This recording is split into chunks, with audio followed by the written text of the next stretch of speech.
जरांगे पाटिल द्वारा अनशन खत्म किए जाने पर एकनाथ शिंदे ने पूरे सकल मराठा समाज को बधाई दी। उन्होंने कहा कि हमारी सरकार सकारात्मक काम करना चाहती है और सभी को ध्यान में रखकर फैसले लेती है। सोमवार को बीड़ में एनसीपी के विधायक प्रकाश सोलंके के आवास को प्रदर्शनकारियों ने आग के हवाले कर दिया था। इसके अलावा एक अन्य एनसीपी विधायक के घर पर भी भीड़ ने हमला किया।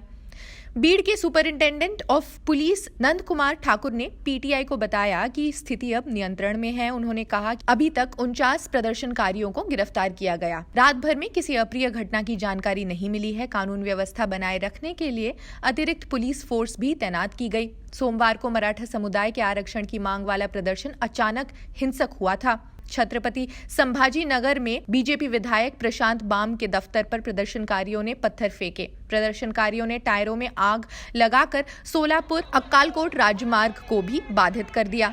हालांकि ये प्रदर्शन शुक्रवार से ही तेज होने लगा था, जब प्रदर्शनकारियों ने कुछ नेताओं को गांव में घुसने से रोका और राज्य परिवहन निगम की कुछ बसों में आग लगा दी। इसके पहले बहुत बार दोनों सभागृह में मराठा आरक्षण पर बहस हुई है, लेकिन अगर जरांगे पाटिल जी आग्रह कर रहे हैं तो एक 2 दिन का अधिवेशन, एक स्पेशल अधिवेशन बुलाना कोई इतनी दिक्कत की बात नहीं है।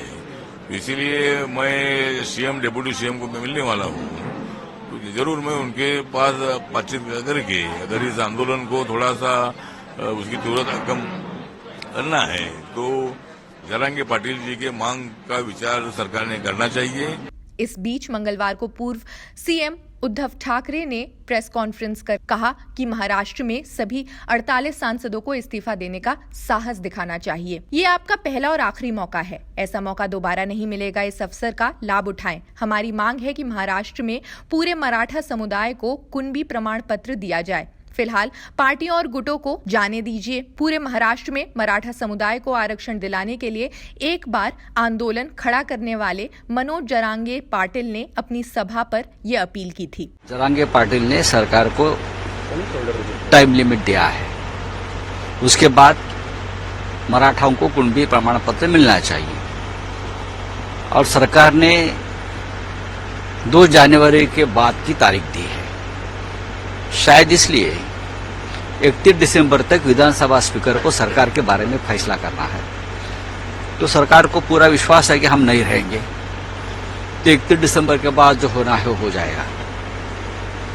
लेकिन जिस तरह से ये आंदोलन हुआ है और सरकार पूरी तरह से फेल हुई है, मुझे लगता है सरकार ने नैतिक अधिकार खो दिया है सत्ता में बैठने का।